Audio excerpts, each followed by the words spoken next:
하나님 말씀 함께 보겠습니다. 베드로 후서입니다. 베드로 후서 1장 1절부터 11절 말씀입니다. 베드로 후서 1장 1절부터 11절 말씀입니다.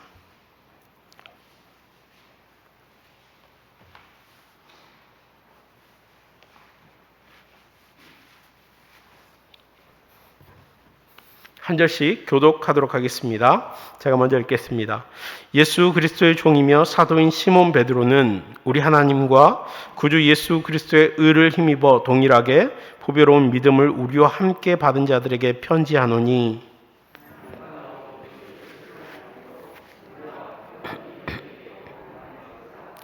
그의 신기한 능력으로 생명과 경건에 속한 모든 것을 우리에게 주셨으니 이는 자기의 영광과 덕으로서 우리를 부르신 이를 알므로 말미암음이라.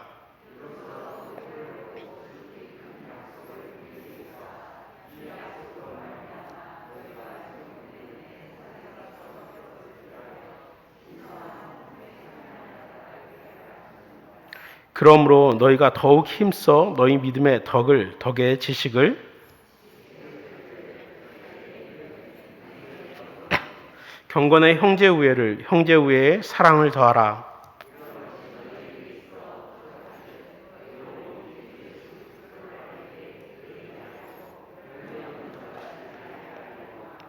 이런 것이 없는 자는 맹인이라 멀리 보지 못하고 그의 옛죄가 깨끗하게 된 것을 잊었느니라.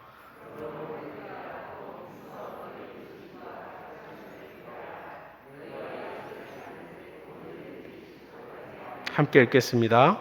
이같이 하면 우리 주 곧 구주 예수 그리스도의 영원한 나라에 들어감을 넉넉히 너희에게 주시리라. 아멘.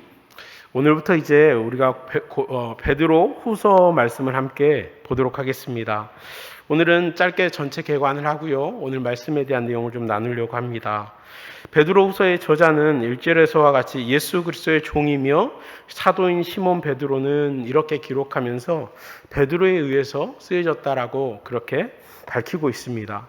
이 편지를 읽고 있는 분들은 1절에 보면 우리 하나님과 구주 예수 그리스도의 의를 힘입어 동일하게 보배로운 믿음을 우리와 함께 받은 자들이라고 기록하고 있습니다. 예수님을 주님으로 고백한 교회, 예수님을 믿는 하나님의 백성들, 그들에게 쓰고 있습니다. 여기에서 주목할 것은 동일하게 하는 단어입니다. 초대교회 당시에 사도 베드로는 초대교회의 지도자였습니다. 그리고 예수님의 수제자로 우리가 알고 있죠. 사도였습니다. 그러나 예수님 안에서 그 높고 낮음이 없고 또 더하고 덜하고가 없습니다. 예수 그리스도의 보혈의 능력은 지위고하를 막론하고 또 남녀노소를 막론하고 모두에게 동일한 하나님의 은혜를 주신 줄 믿습니다. 저장연대는 베드로가 네로의 통치 기간 동안 로마에서 순교한 걸로 되어 있습니다. 그래서 64년에 로마에 대화제가 있었고 그로 인한 그리스도인의 고통이 박해가 심해집니다. 그리고 네로가 68년도에 자살을 해서 죽게 되죠. 그래서 64년에서 68년 이 기간에 아마도 썼을 거다 이렇게 보고 있습니다. 이 서신의 기록 목적은 사도 베드로의 죽음이 임박했습니다. 이 베드로 후서는 사도 베드로가 죽음이 임박해서 썼다라고 우리가 일반적으로 알고 있습니다. 14절 15절을 한번 보겠습니다. 14절 15절을 보면 이렇게 되어 있습니다. 이는 우리 주 예수 그리스도께서 내게 지시하신 것 같이 나도 나의 장막을 벗어날 것이 임박한 줄을 알미라. 내가 힘써 너희로 하여금 내가 떠난 후에라도 어느 때나 이런 것을 기억나게 하려 하노라. 그래서 사도 베드로가 이제 죽을 날이 얼마 안 남았고 그 베드로가 죽고 난 이후에 남겨진 교회를 위해서 교회가 어떻게 해야 될까 그것들에 대해서 잊어버리지 않고 그것들을 하기 위해서 기억하게 하기 위해서 이 글을 쓰고 있습니다. 사도 베드로가 죽을 때가 멀지 않았는데 이 초대교회에 문제가 생겼습니다. 어떤 문제가 생기냐면 거짓 교사들이 교회에 침투하기 시작했어요. 예수님께서 죽으시고 부활하시고 승천하셨는데 그리고 예수님께서 뭐라고 말씀하시냐면 내가 본대로 다시 오겠다라고 말씀하시죠. 재림하겠다, 다시 오시겠다 말씀하셨는데 이제 이 문제가 생겼는데 어떤 문제가 생기냐면 박해가 심각해지죠. 박해가 심각해지는데 제자들이 또 믿음의 사람들이 한 사람 한 사람 죽기 시작합니다. 죽기 시작하는데 예수님께서 오시지 않으세요. 재림하지 않으신 거죠. 빨리 예수님께서 하나님의 나라가 같이 와서 내가 이 고통에서 벗어나고 싶은데 예수님께서 오지 않으세요. 예수님이 임박하게 빨리 오시지 않기 때문에 이럴 때 혼란스러워지는 겁니다. 혼란스러워지고 그 틈을 타서 이단들이 이제 설치기 시작하는 거죠. 교회로 침투하기 시작합니다. 그래서 사도 베드로는 이단에 싸우기 위해서 믿음에 성숙할 것에 대해서 그렇게 기록해 놓고 있습니다. 그리고 또 하나는 예수 그리스도의 재림에 대해서, 예수님께서 다시 오시는 것에 대해서 흔들리지 말 것, 그것에 대한 당부의 글로 이 베드로 후서를 기록하고 있습니다. 이제 우리가 오늘 말씀을 나누고 그리고 이제 몇 주간 계속 베드로 후서 말씀을 보면서 베드로 후서의 내용들을 좀 살펴보기를 원합니다. 여러분은 기대라는 말을 들으면 어떤 생각이 드십니까? 누군가가 나에게 어떤 기대를 가지고 있다. 그럴 때 왠지 모를 설레임이 있습니다. 그리고 또 하나의 감정은 두려움이 생기죠. 누군가 나에게 기대를 가지고 있다는 말은 나에게 나를 긍정적으로 바라보고 있다. 너의 능력을 높이 평가하고 있다. 이렇기 때문에 좀 설레이는 마음이 있습니다. 그러나 또 한편으로는 기대라는 말을 들으면 책임감이라는 말이 좀 붙어 있습니다. 그래서 내가 그 기대에 못 미치게 되면 그 사람을 실망시키지 않을까? 그런 생각을 하기 때문에 무거움이 같이 붙어 있습니다. 오늘 말씀을 보면 하나님께서 우리에 대한 기대가 들어 있습니다. 4절을 한번 보겠습니다. 4절을 보면 이로써 그 보배롭고 지극히 큰 약속을 우리에게 주사 이 약속으로 말미암아 너희가 정욕 때문에 세상에서 썩어질 것을 피하여 신성한 성품에 참여하는 자가 되게 하려 하셨다. 이렇게 말씀하고 있습니다. 하나님께서 우리에게 어떤 기대를 하고 계시냐면 바로 하나님의 성품에 참여하는 자가 되게 하셨다라는 것입니다. 하나님의 성품에 참여하게 하셨다라는 것은 하나님의 성품을 드러내는 사람들이 되게 하셨다라는 것입니다. 이 기대를 들어보니까 어떻습니까? 하나님의 성품을 여러분을 통해서 이 땅 가운데 드러내려고 기대하고 계신다. 이 말을 들으면 어떻습니까? 무거운 마음이 드십니까? 아니면 나에게 정말 나 정도면 충분히 기대하실 만하지, 이런 마음이 드십니까?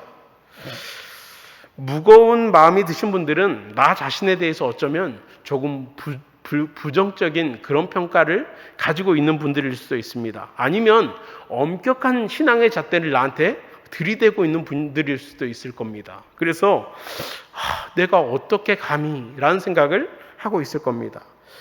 또 나 정도면 충분히 기대할 만해 라고 생각하는 분들은 나에 대해서 많이 호의적이거나 또는 남들도 다 그런데 나 정도면 되지, 이런 생각을 아마 가지고 계실 겁니다.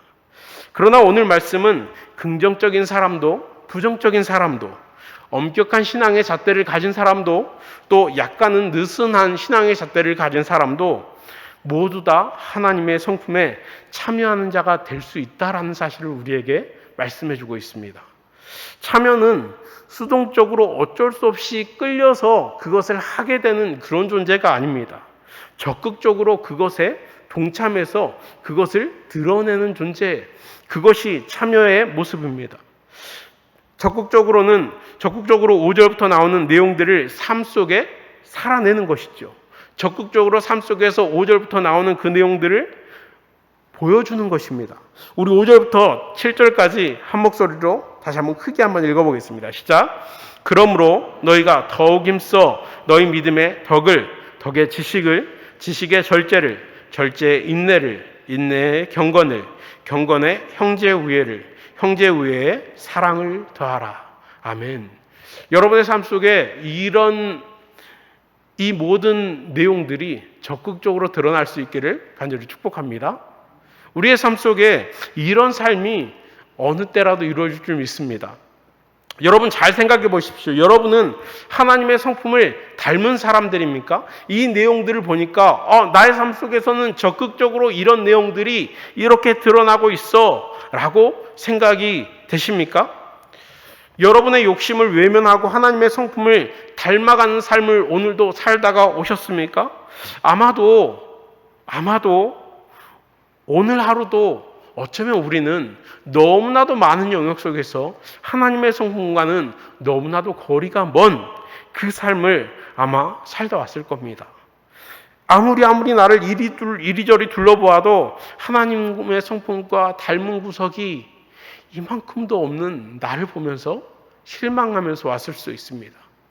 또는 어느 정도 닮아가려고 하다가 어느 순간 무너져버리고 망가져버린 그런 나의 모습을 보면서 주님, 오늘도 이 죄인이 주님 앞에 두 손 들고 나아갑니다.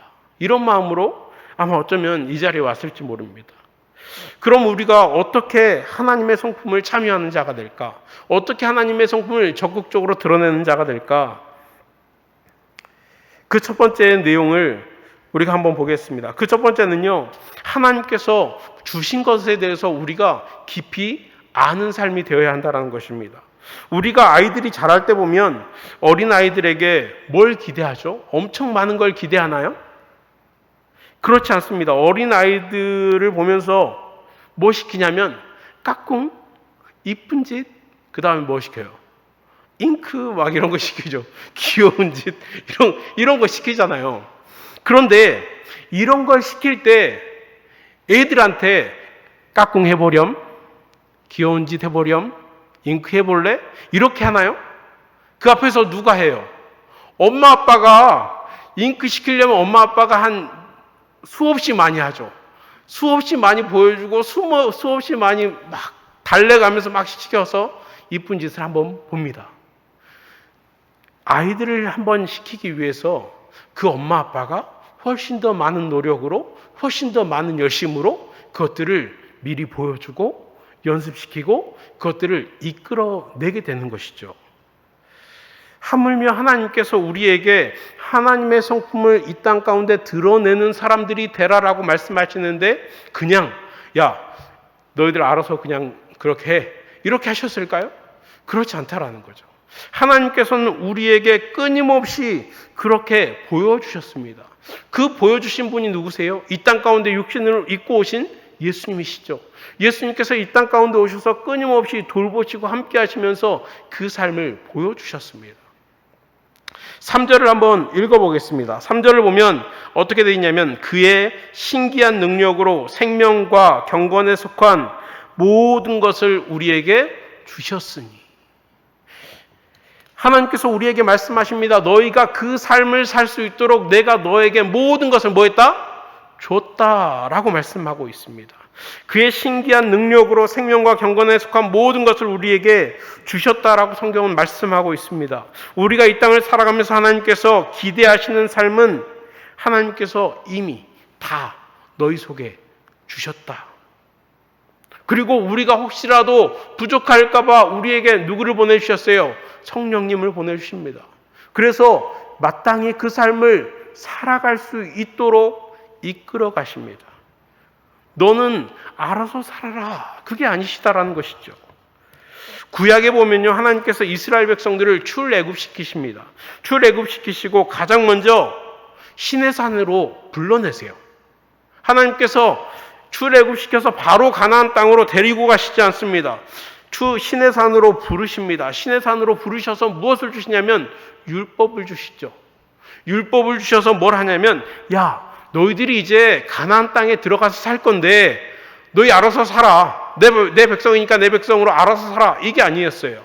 하나님께서 시내산으로 부르셔서 내 백성은 이런 삶을 살아. 내 백성들은 이렇게 살아야 돼. 이 내 백성으로 드러날 수 있어. 이것들을 하나하나 알려주시는 거죠. 그 삶이 뭐예요? 광야의 삶이었어요. 그리고 광야에서 1세대가 다 죽어버리니까 다시 요단 동편에 가서 모세를 통해서 다시 한번 그 내용들을 2세대에게 알려주시죠. 그냥 무턱대고 가나안 땅으로 보내지 않고 불러내셔서 알게 하시고 설명하시고 그 삶을 살 수 있도록 이끌어 가셨다라는 것입니다. 신명기 6장 4절에서 9절 말씀을 한번 보겠습니다. 신명기 6장 4절에서 9절에 보면 이렇게 말씀하세요. 이스라엘아 들으라. 우리 하나님 여호와는 오직 유일한 여호와시니라. 너는 마음을 다하고 뜻을 다하고 힘을 다하여 내 하나님 여호와를 사랑하라. 오늘 내가 내게 명하는 이 말씀을 너는 마음에 새기고 내 자녀에게 부지런히 가르치며 집에 앉았을 때든지 길을 갈 때든지 누워 있을 때든지 일어날 때든지 이 말씀을 강론할 것이며 너는 또 그것을 내 손목에 메어 기호를 삼으며 내 미간에 붙여 표로 삼고 또 내 집 문설주와 바깥문에 기록할지니라. 하나님께서 말씀을 주시고 야 네가 들어갈 때도 보고 나갈 때도 보고 어떻게든 그것들을 익혀야 돼. 그리고 그것들로 인해서 내 백성인 것을 드러내게 될 거야. 이렇게 설명해 주시는 겁니다. 우리가 핸드폰을 딱 사면 처음부터 핸드폰의 기능을 다 사용할 수 있나요? 그렇지 않죠. 핸드폰을 사면 핸드폰의 내용을 이제 젊은 그 20대 청년들은 보면 이거 이렇게 쓰는 거네요 라고 대충 알게 됩니다. 그런데 조금 지나면 이제 어떻게 돼요? 야 이거 뭐냐 와서 설명 좀 해줘봐라 이렇게 하죠. 우리는 그 설명서를 봐야 되고 그 내용들을 봐야 돼요. 그리고 그것들을 익혀야 그 기능들을 하나하나 사용할 수 있습니다. 우리는 하나님께 모든 것을 받았습니다. 그러나 어떻게 했어요? 받기만 했어요. 구슬이 소말이라도 뭐 해야 돼요? 꿰야 돼요. 그래야 써먹죠. 그래야 팔죠. 하나님은 우리에게 모든 것을 주셨는데 우리는 그냥 받아놓고 썩히고 있습니다. 잘 보관만 하고 있어요. 전쟁에 나간 군인이 좋은 총을 지급받았습니다. 그런데 그 총이 너무 좋아 보이는 거예요. 너무 막 반질반질해. 그래서 쏘는 법도 익히지 않아요. 정말 매일 닦기만 해. 전쟁이 나면 어떻게 될까요? 네, 바로 죽죠. 왜냐하면 총을 못 쏘니까. 하나님께서 우리에게 하나님의 백성으로 살도록 하셨는데 우리는 그 매뉴얼을 가지고 있어도 그대로 보관만 하고 있습니다. 어떻게 해야 할까요? 알아야 합니다. 알아야 하는 겁니다. 3절에 보면 우리를 부르신 이를 알므로 말미암아 이렇게 기록하고 있어요. 모든 것을 다 주셨는데 그 모든 것은 어디에 있냐면 하나님을 알므로 우리에게 그것들이 입혀지는 거예요. 우리가 사용할 수 있는 거예요. 우리가 넉넉히 그 삶을 살 수 있는 거예요. 하나님을 아는 것은 그 1번은 뭐죠? 성경입니다. 그래서 우리는 성경을 주구장창 읽으라고 끊임없이 목사님들마다 하는 얘기가 성경이에요. 다른 어떤 것도 다른 어떤 사람의 설명보다 성경은 우리에게 하나님에 대해서 보여주고 있습니다. 하나님에 대해서 알려주고 있습니다. 하나님이 어떤 분이신지, 하나님께서 우리에게 어떤 사랑을 베푸셨는지, 어떻게 우리가 살기를 원하셨는지 그 내용들이 다 성경에 기록되어 있습니다. 디모데후서 3장 16절 17절 말씀은 너무나도 유명한 말씀이고 우리에게 중요한 말씀입니다. 모든 성경은 하나님의 감동으로 된 것으로 교훈과 책망과 바르게 함과 의로 교육하기에 유익하니 이는 하나님의 사람으로 온전하게 하고 모든 선한 일을 행할 능력을 갖추게 합니다. 하나님의 사람이 온전해지는 방법이 뭐냐면 하나님의 성경을 읽는 겁니다. 알아가는 것입니다. 그리고 우리가 선한 일, 하나님의 백성으로 선한 일을 할 수 있는 그 방법이 뭐냐면 그 능력을 갖추는 게 뭐냐면 성경을 알아가는 것입니다. 그래서 성경을 강조해도 결코 아깝지 않습니다.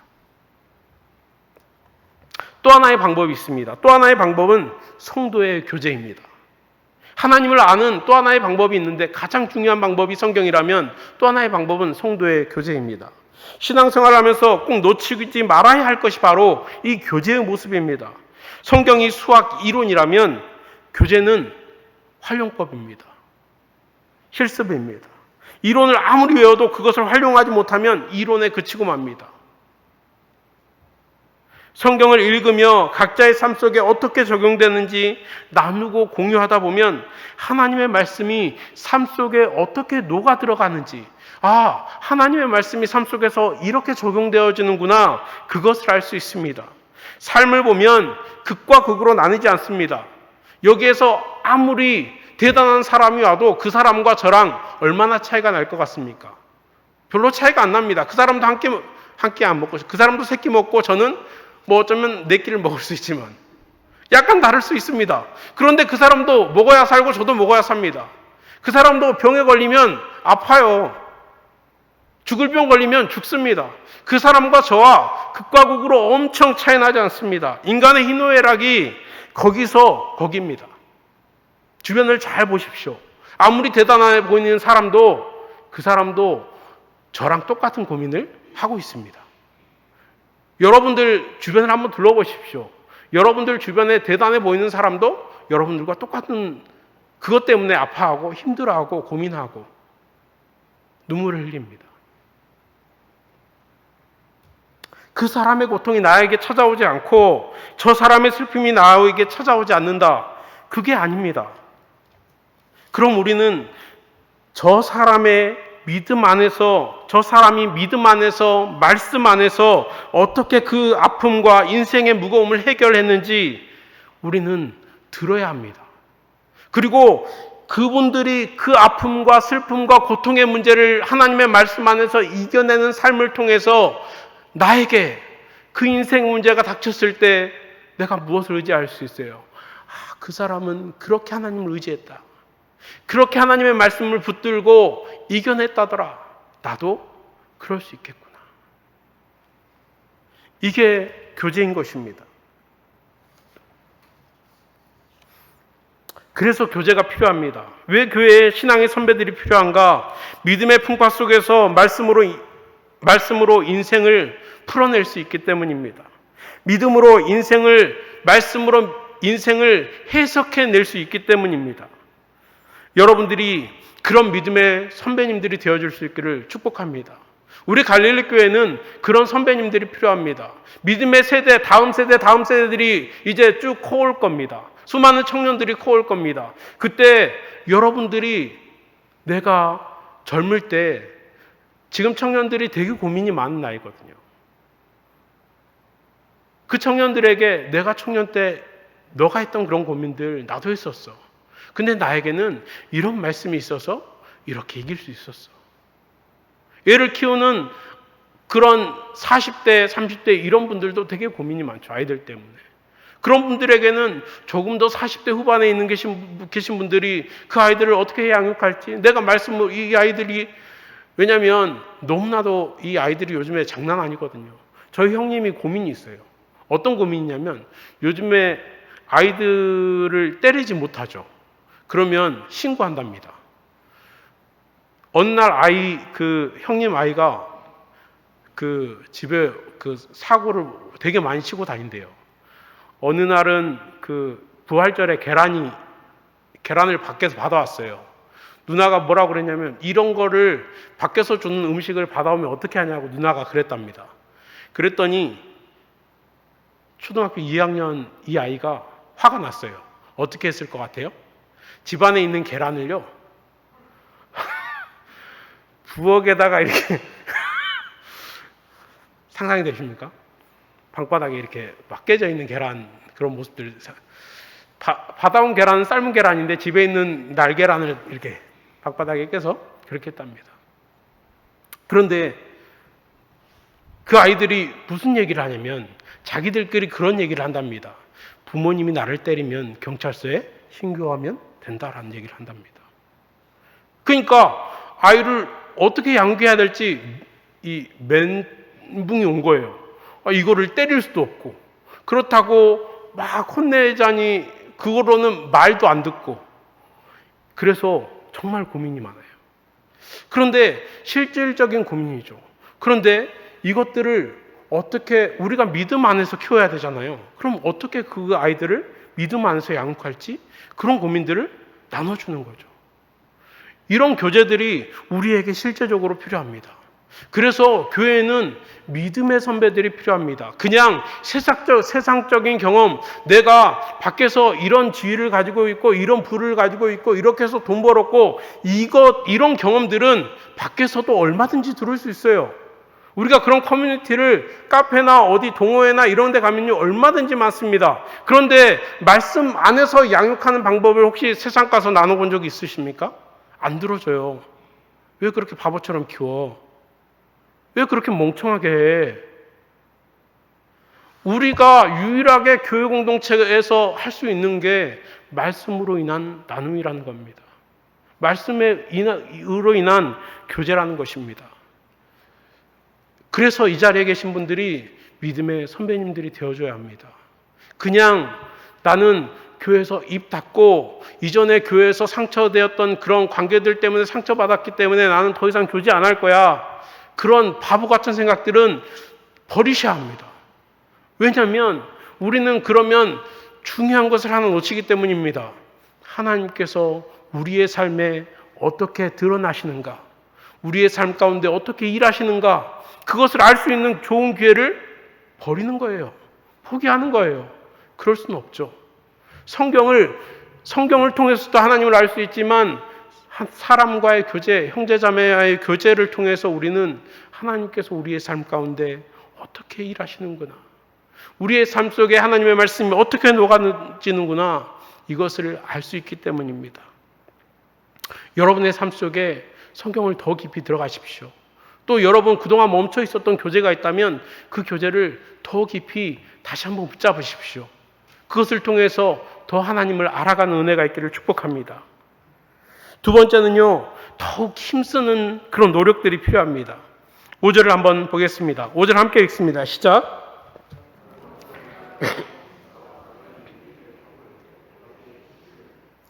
5절부터 시작되는 하나님의 성품에 참여하는 삶의 모습입니다. 그런데 그냥 너희가 믿음의 덕을 이렇게 되어 있지 않고 수식어가 붙어 있습니다. 더욱 힘써 이렇게 되어 있습니다. 믿음의 삶은 받았다고 그냥 되지 않습니다. 더욱 힘써야 가능합니다. 믿음의 삶이 참 이상합니다. 그냥 가만히 있으면 이전의 믿음이 내가 이만큼이었다면 거기에 머물러 있지 않습니다. 내가 어느 순간 멈춰 있으면, 가만히 있으면, 이전 하던 만큼만 그대로 하고 있으면 어느새 퇴보해 있습니다. 신실한 삶을 살다가도 잠깐 방심하면 나의 밑바닥을 보고 있는 게 신앙생활입니다. 코로나19로 인해서 우리는 참 많은 부분이 멈춰 있습니다. 교회에서 찬양이 멈춰졌고, 점심 식사가 멈춰졌고, 교제가 멈춰졌습니다. 오후 예배가 있으면 점심 식사가 끝나고 3, 4모 모여서 이런저런 교제들을 통해서 서로의 삶을 점검하고 서로 어떻게 살아가는지, 어떻게 신앙생활을 하는지 그것들을 나눌 수 있습니다. 그런데 그런 것들이 다 멈춰져 있습니다. 지금 동아리 모임이나 구역 모임도 마찬가지입니다. 그 모임들이 이루어지려고 지금 시작은 하고 있지만 쉽지 않습니다. 조심스럽거든요. 어제 대전에서 뉴스를 통해서 교회에서 집단 감염이 나왔습니다. 한 30명, 50명 이런 얘기가 나오고 있습니다. 그런 뉴스들이 나올 때마다 더욱 조심스럽고 더욱 위축됩니다. 난 꼬박꼬박 예배는 드리니까 괜찮아, 그러십니까? 여러분의 삶을 한번 잘 보십시오. 주일 예배 드리고 수요일날 예배를 드리고 있습니다. 그런데 여러분의 삶의 모습은 어떻습니까? 영적인 삶의 태도는 어떻습니까? 이전 같으면 내가 어떻게 하나님의 백성으로 살아갈까? 그런 고민들이 있었다면 요즘에는 그런 고민이 이전보다 덜하지 않습니까? 우리의 매일매일의 삶이 하나님의 백성으로 어떻게 살아갈까를 생각해야 한다면 우리의 삶은, 지금의 삶은 다른 많은 것들이 하나님의 백성과는 상관없는 것들에 집중하고 있지 않습니까? 우리의 마음이 빼앗겨버린 겁니다. 우리의 삶이 다른 것들로 초점이 맞춰져 가고 있는 것입니다. 이럴 때 필요한 것이 더욱 힘씀입니다. 지금처럼 쭉 가다가는 그냥 하루하루 근근히 살아가게 될 뿐입니다. 영적 기근에 허덕이다가 피폐해지고 어느 순간 죽을 것 같은 그런 영적 상태가 될 겁니다. 답답하고 누구한테 얘기할 수도 없고 그런 마음들이 여러분 가운데 찾아올 겁니다. 영적 기갈의 상태죠. 누가복음에 보면 삭개오라는 사람이 나옵니다. 키가 작은 사람이고 사람들에게 손가락질 받는 세리장이었습니다. 어느 날 예수님이 온다는, 그 마을에 예수님이 온다는 소문이 들었습니다. 그 삭개오가 하는 것이 있었습니다. 예수님을 너무나도 보고 싶었습니다. 그래서 나무 위를 올라갑니다. 그냥 가만히 있어도 괜찮습니다. 그 전에도 삭개오는 이미 손가락질을 받고 있었고요. 바꿀 필요가 굳이 없었습니다. 그러나 삭개오는 예수님을 봐야겠다라고 생각합니다. 더욱 힘씀을 통해서 이 삭개오의 삶은 바뀝니다. 더욱 힘씀을 통해서 삭개오의 인생의 전체가 바뀌어버리는 그런 역사가 일어납니다. 잠언 6장 10절에서 11절 말씀은 우리 육신의 모습을 보여주고 있습니다. 좀 더 자자, 좀 더 졸자, 손을 모으고 좀 더 누워있자 하면 내 빈궁이 강도같이 오며 내 곰핍이 군사같이 이르리라. 우리 육신은 육신의 편한 것을 쫓습니다. 우리 육신만 그럴까요? 우리 영도 그렇습니다. 육신의 편한 것을 우리의 영은 쫓아갑니다. 끊임없이 조금 더 힘쓰지 않으면, 더욱 힘쓰지 않으면 우리의 삶은 매일 더 편한 것으로 갈 겁니다. 영적 싸움 하려고 하지 않습니다. 신앙의 도전 하려고 하지 않습니다.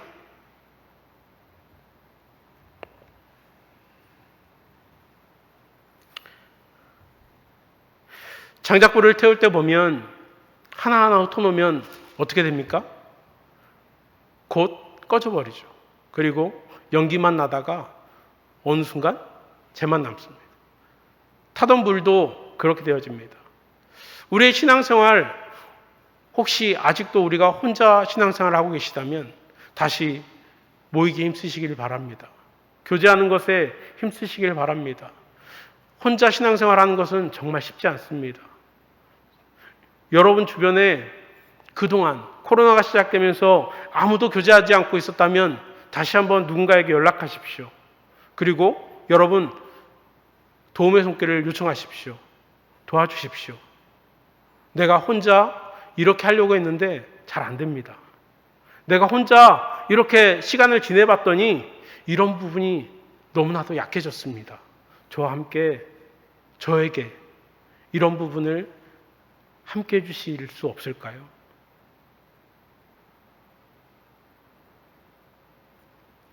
이곳에 모인 여러분은 그동안 각자 신앙생활을 잘 해오셨을 겁니다.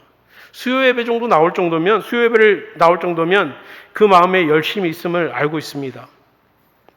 그러나 여러분 잘 둘러보십시오. 여러분의 삶 곳곳에 비어있는 자리들이 많을 겁니다.